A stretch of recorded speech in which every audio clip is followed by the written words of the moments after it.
And welcome to the Film Science Podcast, a podcast where we are challenged with trying to articulate a love for art and storytelling. Today I am joined by my colonizing friend, Lucy. Hello, everyone. Thank you, everybody, for being here today. I'm glad everybody could join us, because today we will be talking about Bong Joon-ho's 2025 release, finally, Mickey 17. We've almost covered every Bong Joon-ho film on this podcast. Well, I am happy to report back that Mickey 17 gets lost in itself. It doesn't seem to know what to say or how to say it. It obviously has some fun ideas of corporate expectation. Of course, you must give your life to the company, right? Religion we find in non-traditional religious thinkings, like worshiping a politician or worshiping a service or product. I love the representation of Mark Ruffalo's character Kenneth Marshall and Toni Collette's character Ilfa, the first lady, I guess, in this scenario. Yeah. There's a nice duality between them, kind of representing chaotic American politics and modern worshiping. Obviously with the red hats and loud personality, very almost cartoonish, like a Obama or a Trump or even a Bush. And of course, Toni Collette's character, kind of pulling the strings, because everyone knows our presidents here in the United States are puppets. Obviously also indicating the incompetency of our world leaders.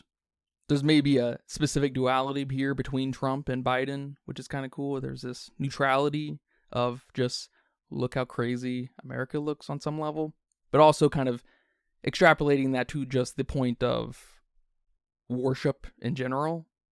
That's fun. It doesn't go anywhere.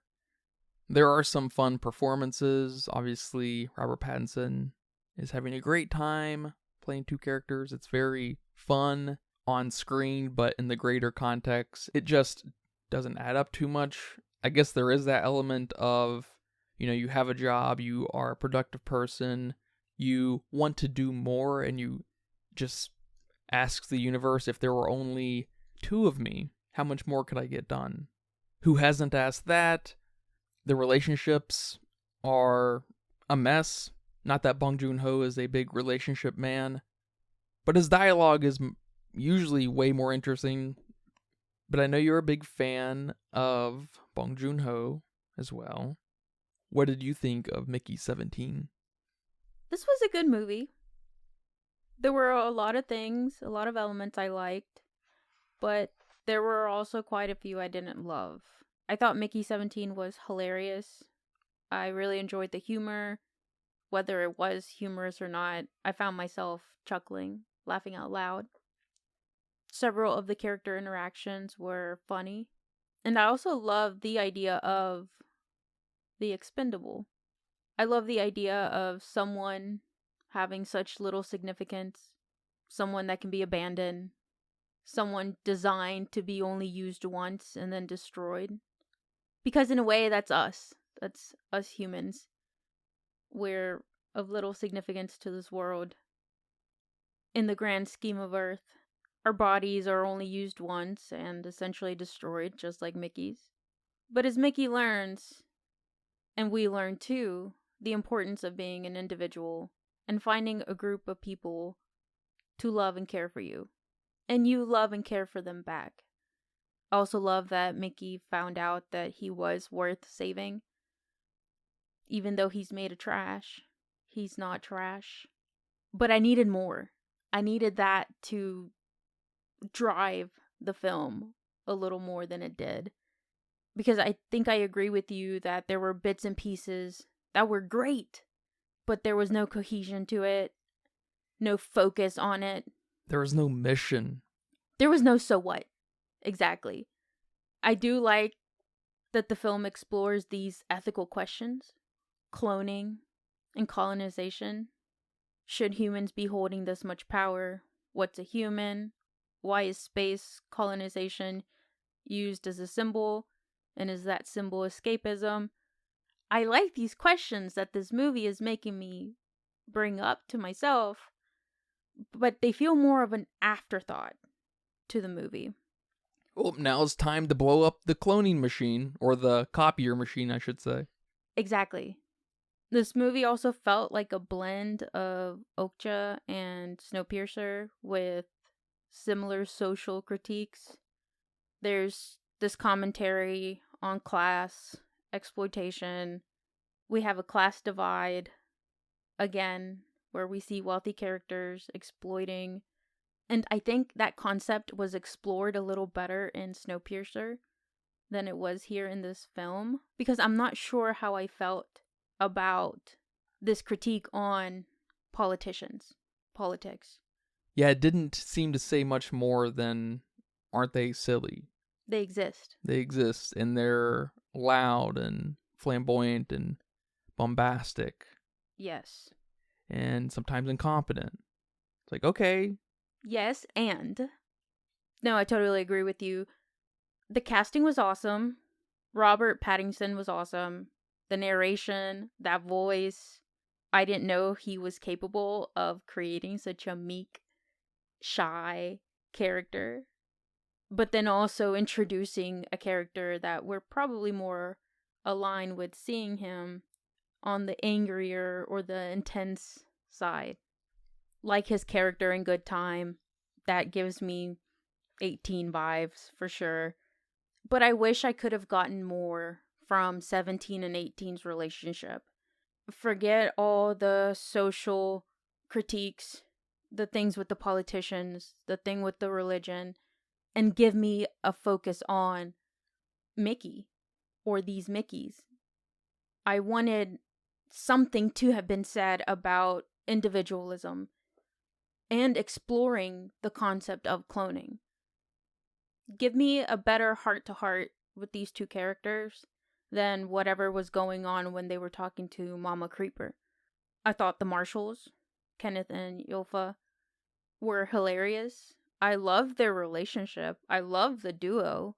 But again, I don't love what we were doing with these characters. There's a bit of world building that I liked in this film. I'm glad we got the backstory on the law for the duplicates. I even like this backstory we got with Timo and Mickey's relationship on Earth with the loan sharks. That was kind of funny.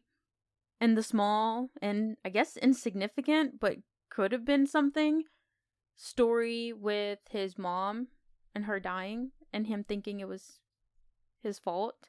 I felt like we really had something there that we could have ran with as far as exploring this Mickey's and how each one has different personalities. Because how often in film, A, do we have cloning, and B, do something like we did here? I thought this was a genius idea, having these clones, but each one that came out learned something about themselves to now have a different personality, to now be their own individual Mickey. And we just don't go anywhere with that. A lot of films we do see cloning in, they're just clones. They're a replica of themselves. I also think there were some pacing issues. The movie felt a bit long.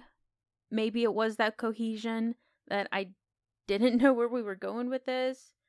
But the score was fantastic. The movie looked good.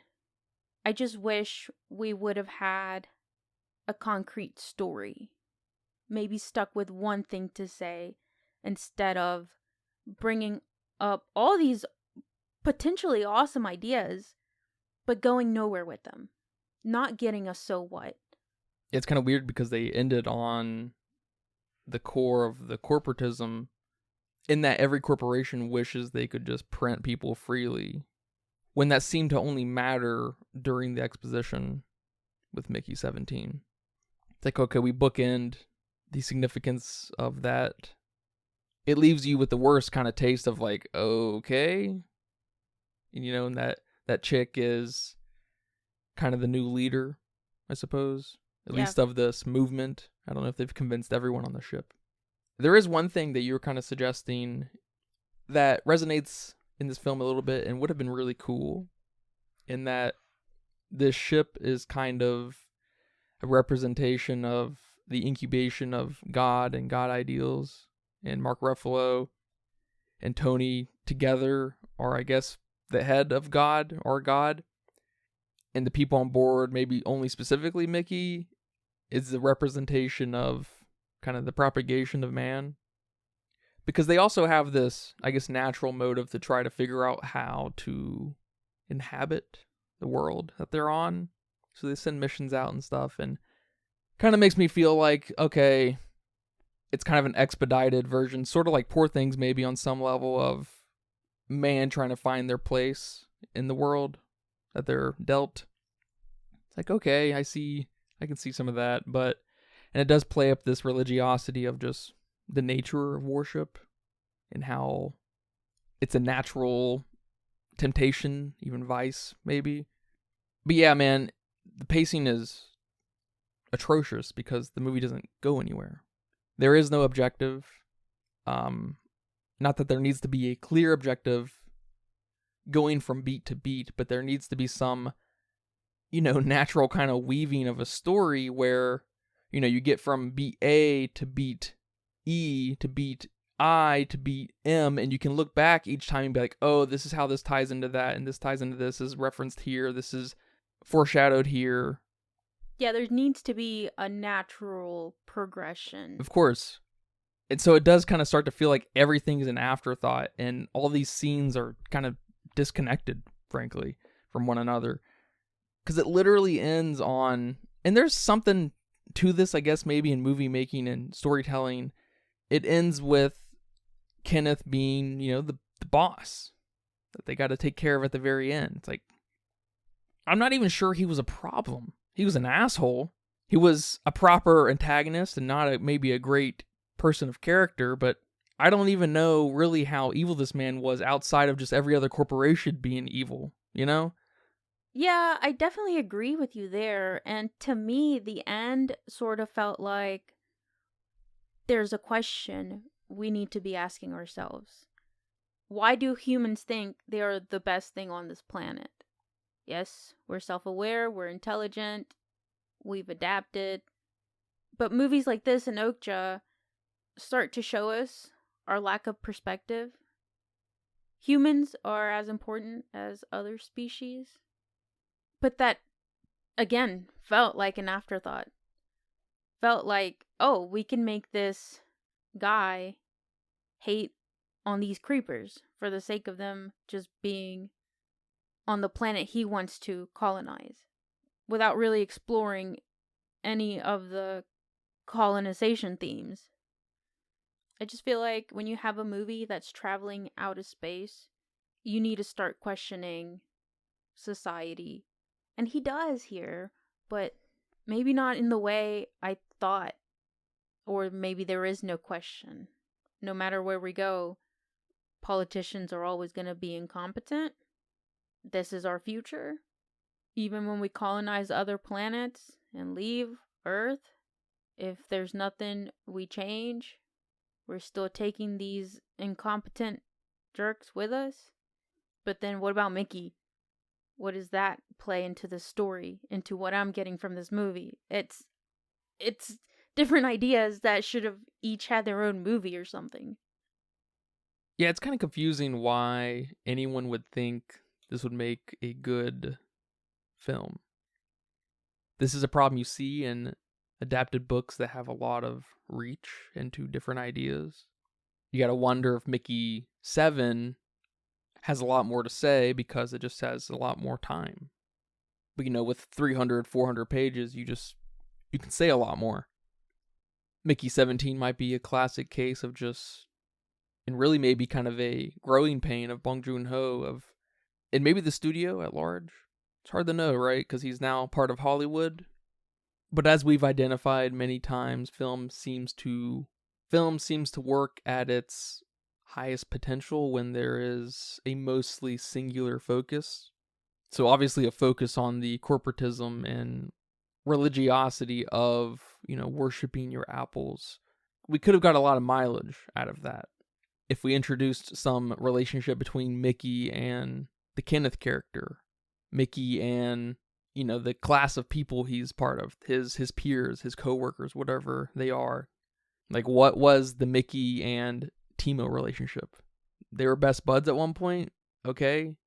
And now they don't even know each other. Like, does Nasha know Timo? I don't know. I don't know if that's relevant, but like, it's just weird that Nasha's the most important person to Mickey, and before they got on the ship, Timo and Mickey were best buds. Timo betrays him to some degree. It's just weird that there's not really any relationship. And then, Mickey 17 and 18 are together, and Nasha's like, this is great. And it's just like, this is weird. This isn't great. This is weird. And then they share Mickey. And it's like, okay, there's just going to be more Mickeys, I guess, after the fact. So what's the harm in sharing Mickey, I guess? Yeah, I'm curious how many of these characters are in the book. And if these are characters that are in the book and now they need to be introduced to the film. Maybe not by name. I haven't read the book. But there's another Mickey, maybe 7 and 8. There's a Timo-like character, maybe a betrayal. There's a lover, Nasha. Maybe there's a love triangle somewhere with the other girl, Kai, whatever her name is. Because that relationship was also weird. And the relationship between Kai, Kay, and Nasha was weird too. It's just like everything, it's not a good kind of weird, not a David Lynch kind of weird, not a weird, set of dialogues we have between people. It's just what is going on? Like, this is just not how people act with each other. Right. And it wasn't even dramatic, because I like this idea of, hey, you take 18, I take 17, and I was kind of there for that. Like, wait, what is going on? But we went nowhere. I don't know. I was confused. It was just ultimately kind of a convenient thing for Mickey to be the hero and still be alive at the end, and also get rid of the printing machine. Just like, okay, this is to what end? We even get this weird decolonialization thing. The creeper things are like herding around the ship, and it's just like, it's fun visually. I don't know. I'm afraid to say this, but this movie kind of reminded me of Ender's Game. This movie is much more fun than Ender's Game. Much better performances. Harrison Ford, obviously sucks in Ender's Game, and along with everyone else. But yeah, probably Viola Davis was the only good thing there. Oh yeah, that's true. Viola Davis, but that was it. And funny enough, Ender's Game had more of a point. I will tell you my favorite sequence, and maybe this is something that we really should have held on to, but it's when Nasha tells Mickey that maybe these creepers saved your life. It wasn't that they didn't want to eat you because you're trash or you're not tasty enough or whatever, but they actually saved your life. And that thought sort of blew his mind. And he changed after that, after accepting, wow, maybe I'm worth saving. Because I love the simplicity of being important enough to save for purely being a living creature. Of course, like The Martian. But we go nowhere with that. And that was probably the sweetest moment in this movie. And it didn't go anywhere. And I hate that, because it melted my heart when she said that. And that look on his face when he thought that could be a possibility, because never in his life has he been told he's worth saving or has been saved. And I'm not gonna lie, I do like Nasha's character. I like that she's crazy. She's a weirdo. And I love how much love she has for Mickey. Whether it's real or more superficial, or he's my man and that's as far as my love goes. This is just the person I want and I'm going to protect him. It's not very clear to me because, again, those relationships were not built. But she was a freak, and I wanted more out of her relationship with Mickey, because there's obviously some love in this movie. And I think Bong Joon-ho is trying to say something about that. Whether it's this relationship type of love, whether it's a fickle love like Kai, or maybe a brotherly love like Mickey 18. I don't know. But then that introduces another idea that this film was trying to have. Yeah, I kind of wish this film committed to its, I guess, kind of stream of consciousness voiceover. It reminded me of Fear and Loathing in Las Vegas. If we could have just had this constant, persistent voiceover from Mickey 17, especially off the back of, oh, maybe I'm worth keeping alive. There's like this kind of reborn element of finding your place, knowing your place in the world. Yeah. And it can kind of come off Sartre-esque, or I guess Hunter S. Thompson too. Because Mickey has a very unique perspective in the world, in the universe, really. Yes. Right? There's been 18 of them now, and now he's seen one of himself face to face. And he's maybe the second person to have done this, besides that crazy person. Yeah, which is also a weird point. Like, I get not a lot of folks want to sign up for the Expendable program. That's funny. But why are there not more of them? Why is Mickey just the singular expendable? Yeah, I know it's outlawed on Earth, but it's not outlawed over here. And so you kind of figure that they would, I don't know, force people to some degree? Kind of play up this corporatism of, I know this isn't your job, but I need you to do this too. Right. Kind of thing. It's like, oh, okay, that's fun. Yeah, make the Kenneth character more evil by exploiting all these people that signed up for space exploration because they're trying to escape Earth. Yeah, make him just the corporate overlord, because you've got the Red, you've got the Tony Collette character whispering in the ear. Like, we've got the politician thing down. Is it a coincidence, or is it just the perception of America that it's kind of a combination of Trump and Biden? Run away with the totalitarian thing because the people let him, because they worship him. Right. And it's probably the only relationship I like. Not that it's much of a relationship. It's kind of just a duo of character with Mark Ruffalo and Tony Collette's character. Her whispering in his ear, mid-speech and stuff, because he has no idea what he's saying, going to talk about. Yeah, we're fixing his sentences.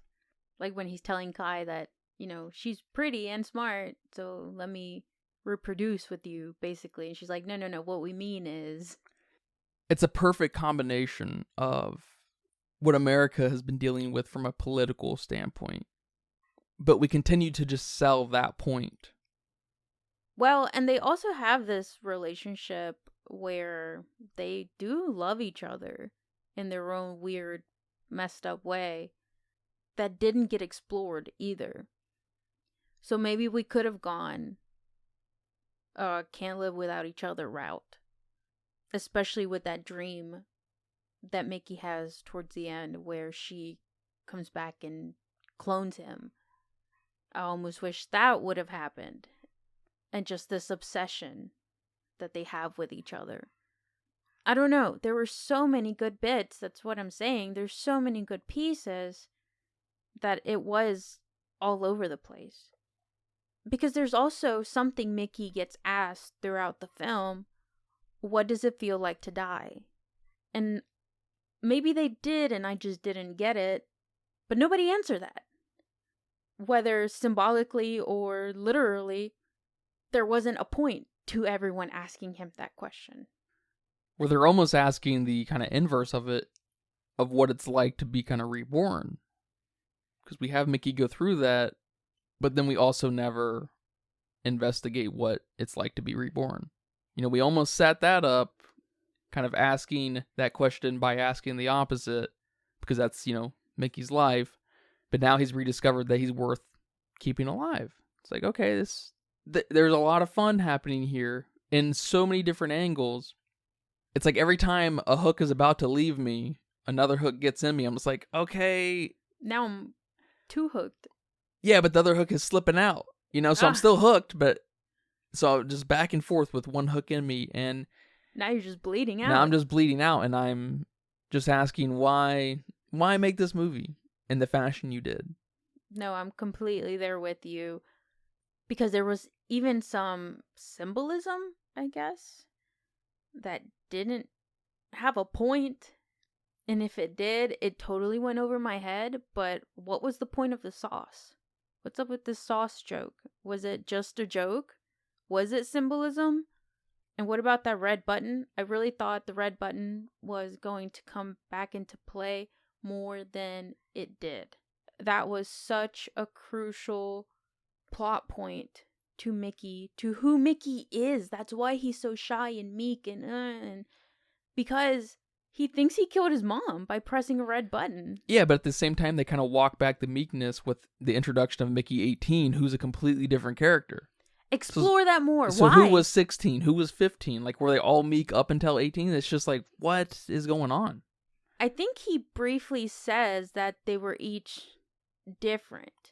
But then maybe a perspective from Nasha would have been cool. Yeah, but they're also kind of establishing, like you just said, that he is the way he is because of the red button, so you would think they'd all be kind of similar to 17.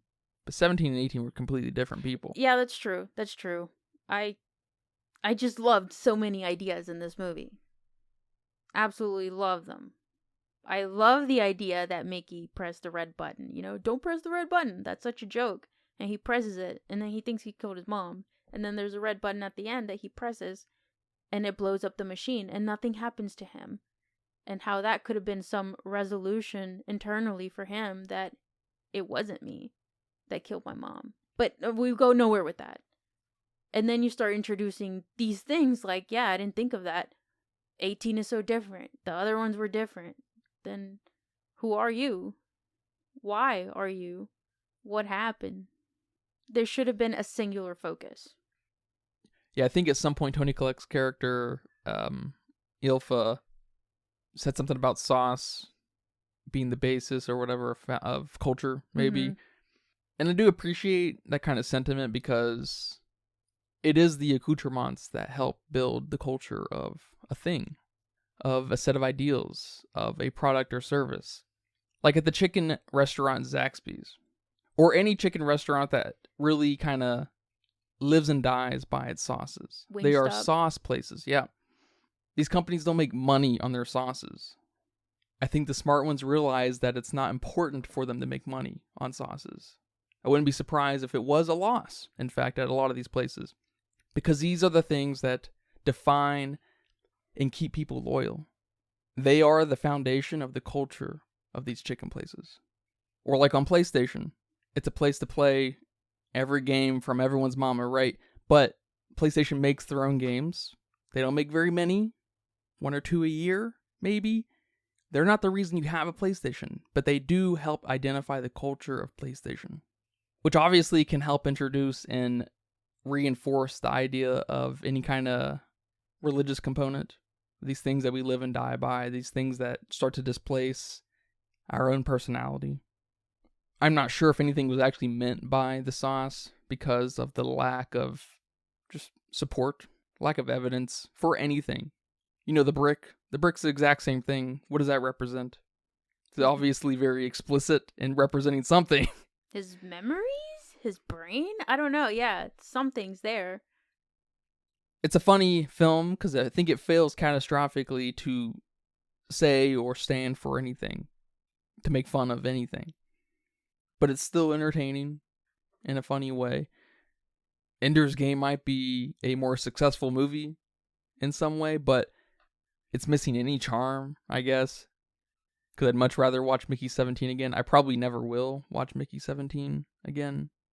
Yeah, I guess for me, Ender's Game, the book, is such a fantastic book that's near and dear to my heart. Maybe my favorite sci-fi book. Top 5 at least. Maybe I should read Mickey 7. Think about it from that perspective.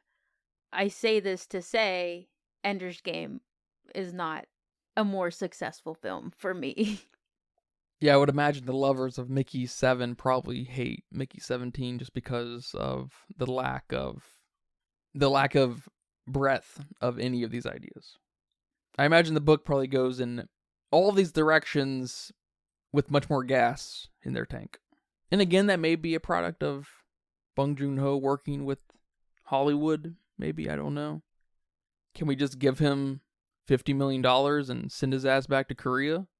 Make a Korean movie? I'm here for that. Yeah, I wonder how he feels about being loved by what he makes fun of. He probably thinks that's hilarious. And that just further confirms in his head that he's right. America's a funny place. But yeah, man, thank you for watching Mickey 17 with me and talking about it here today. You're welcome. I'm glad we got to go to the movie theater to watch this movie and be the only ones at the movie theater. Well, yeah, it was a catastrophic failure in the box office. It was in theaters for about 2 weeks before it hit streaming. Oh. So, hate that for Bong Joon-ho. Hopefully this doesn't hurt his next venture. I'm sure it won't, but he may not have the budget next time, which is fine. I'm a big champion of as little budget as you need to squeeze out that creativity. If you have infinite money, you're not going to be creative. That's just, any artist can tell you that. Do you have a budget guess? I'm going with 50 mil, solely on Okja and Snowpiercer being similar ranges. Maybe 55, now that it's been a few years. Well, it says here that it was 118 million, and it's went on to make 110 million, and it's predicted to lose about 75 million when the dust settles. No, that's a super high budget. On what? The effects? On Hollywood. Oh, it's the Hollywood tax. Hollywood tax. They take a lump sum off the top and take everyone out to eat, I guess. And over on Letterboxd with 867,000 people, they weighed in at 3.7. Extraordinarily too high. Yeah, that's pretty high. And that's pretty ironic because I haven't seen any positive reviews on this film. Maybe not so negative either, but I'm giving this a 2.5. Not sure if I'm settling with that. I had a fun time watching it. Yeah, me too. Did I get anything out of it? No. I got more questions than anything. I've got more concerns than anything. I do want to give a shout out to, yes, the cast was awesome, but Toni Collette. This lady scares the bejesus out of me in a good way. Almost similar to Tilda Swinton, who ironically has been in other Bong Joon-ho films. Yeah, it's kind of surprising she's not the Yelfa character. Right, yeah, I could see that. And, I mean, just her facial expressions throughout the film were crazy. And I think at the end where she cries when she finds out that Kenneth died, I have never seen someone's face transform like that. It was amazing. Her performance. And, I mean, even Robert Pattinson, although it didn't blow me away quite like she did, there was some charm there that I really enjoyed, which is why I don't want to go lower than a 2.5. So I don't know. I'm torn. No, yeah, totally. This movie has some TLC. It's got some great performances. It's got some great visual effects, great ideas that just do not work completely, and it's fun. You can't forget that it's okay to love a movie just because it's fun. You know, I forget that sometimes. I'm talking to myself, really. Yeah, Toni Collette is super expressive. It's crazy. Her performance in Hereditary, she should have gotten every award that year. Yes.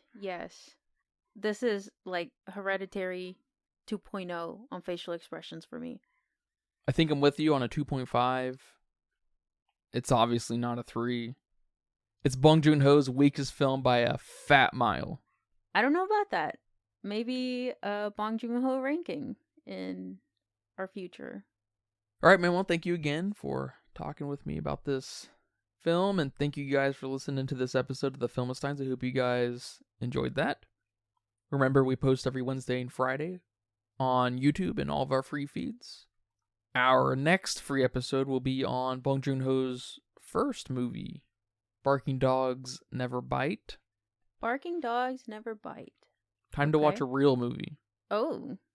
You never know what you're going to get with someone's first feature film.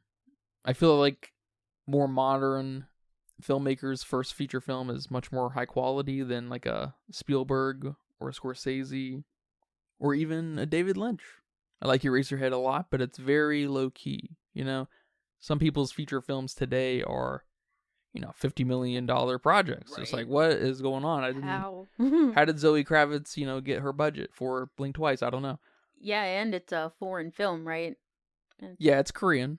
And it's from 1999, so it's like old, right? It's from the other century. So, hey, not that old. I'm looking forward to that. Please look forward to that episode. It'll be a good one. Remember to leave nice comments, thoughts, and ideas on our Patreon as well. Come subscribe to our YouTube, to our Patreon, to our Spotify, what have you. We appreciate all the support. Thank you guys very much. But until next time, take care. Bye-bye. Bye-bye. And that's a wrap for today's episode of The Filmistines. Thanks for tuning in and joining us on our cinematic journey. We hope you enjoyed the discussion and gained some new insights and perspectives on the world of movies. Don't forget to subscribe to our podcast on your favorite platform, especially Patreon at patreon.com/filmistines, and follow us on social media for more film-related content. We love hearing from our listeners, so if you have any feedback, suggestions, movie recommendations, or book recommendations, please feel free to reach out to us. Until next time, keep watching, keep loving the magic of movies. This is The Filmistines, signing off.